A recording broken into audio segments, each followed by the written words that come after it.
Colts running back Jonathan Taylor, amazing game, 3 touchdowns on the day for the 3rd straight time against the Titans. You're the first player in NFL history to do that against a single opponent.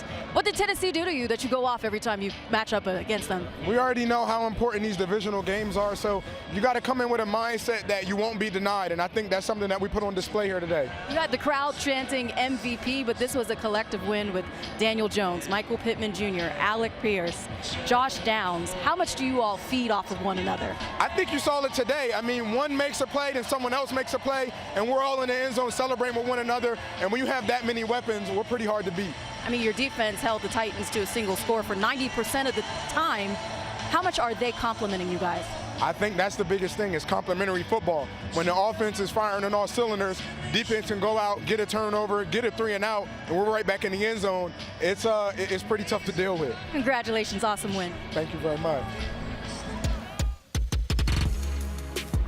Taylor gang off and running. Jonathan Taylor here in the end zone 3 more times, 14 on the season, as Taylor and the Colts continue to run wild. Back in studio with the guys, and you saw it on screen, 12.8 per tote Mac, 3+ touchdowns in 4 of his 8 games this season. Jonathan Taylor, an unstoppable force right now. We could have the MVP conversation all too early, or we could talk about a man who's got the inside track to Offensive Player of the Year. Yes, I think he should be considered for both Offensive Player of the Year and the MVP conversation right now based on what he's done. You saw the ability to get into the end zone. It's been well documented, not to mention to turn 5-yard runs into 40 or 50-yard runs. Jonathan Taylor is looking like rookie Jonathan Taylor that came from Wisconsin, where he was a nightmare for opposing defenses in the Big Ten. The speed is there, the vision is there, the contact balance is there. He is the best running back in the league right now by far.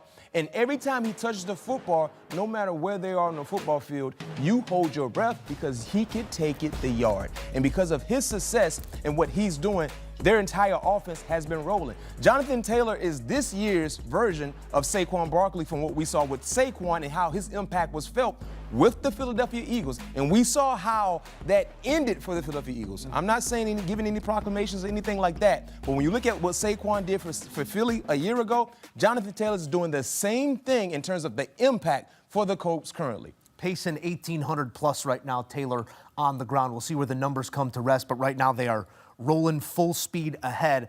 Pat, when you look at this offensive attack, it obviously starts with 28. His ability to, as Mac put it, crack one whenever. What does that do to that second level, specific to that long run down the sideline? We saw some bad angles by DBs. Is that affected by all that Indy can do to you right now? No doubt about it. They have a well-balanced attack. They can run the football, they can throw the football, and Jonathan Taylor can catch the ball out of the backfield. So right now, this is the best all-around offense because they have one of the better offensive linemen, they have pass catchers, and they have Shane Steichen finally found a quarterback who can run his offense and not give it away to the other team. And you add Jonathan Taylor in there, who's having a offensive MVP type year, maybe a league MVP type season.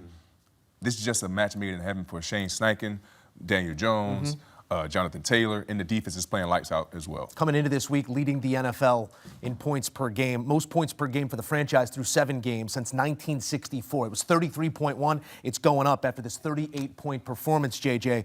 I mean, you add it all up, 28 plus in 7 of their 8 games this season. There's really no slowing Indy right now.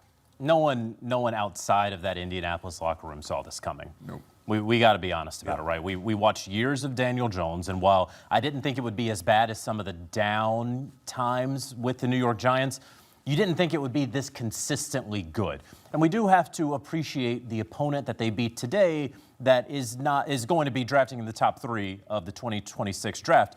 But the Colts offense is doing it against playoff caliber teams as well.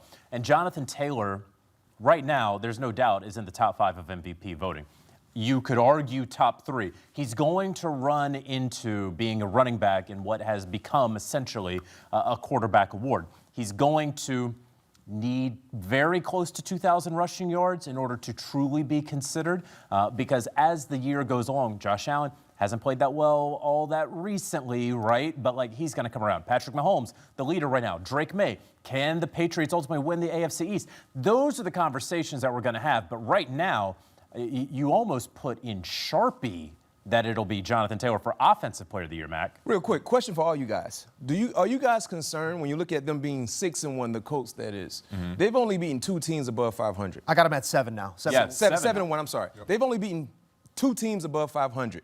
Denver and the Chargers. Are you guys concerned with that No.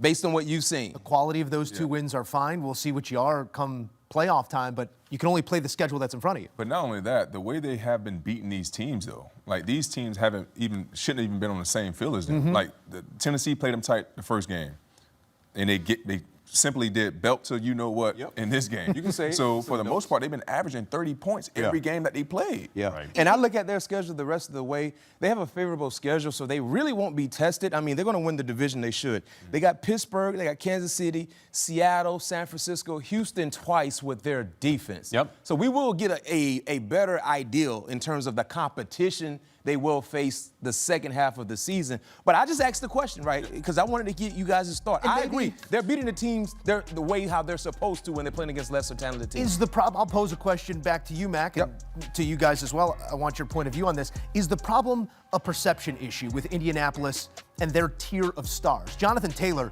is doing things that other running backs aren't doing right now. But if you ask somebody top backs in the league, you'd probably hear 1, 2, maybe 3 before you get to his name. Michael Pittman maybe doesn't get the respect he deserves. Tyler Warren, young in his career. Daniel Jones brings his history with him. Is this a perception issue in your eyes, JJ? Oh, there's no doubt it's a perception issue. You're talking about a franchise that has not won the AFC South despite having a lot of that talent already in the building lately, right? Who wind up choking in week 16, 17, 18. So that is certainly part of it. It's also playing an AFC South schedule. It's also playing, they haven't had a lot of national games for the rest of the country to see them against a playoff caliber team for everybody to say, oh, that's what you can do against a team that we know is solid. You can only play who's in front of you, and yes, they will be tested as they go along. But the fact is that after week 3, when they were 3-0, we said, all right, let's see how they go in the 4th week. Let's see how they go in the 5th week. And they continue to win football games. And so I'm not going to move the goalpost necessarily on the Colts. I haven't talked about them as a Super Bowl team.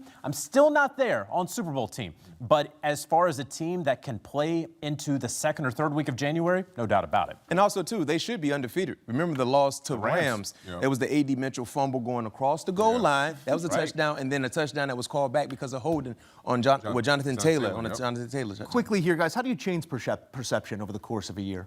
I think consistency. Not that external perception matters to what's going on internally, but how do you change that? I mean, perception? for outside football fans that are not in the building, it's just about consistency. Yeah.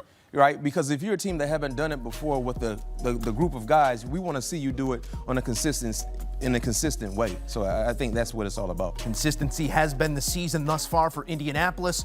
Another win here over the Tennessee Titans.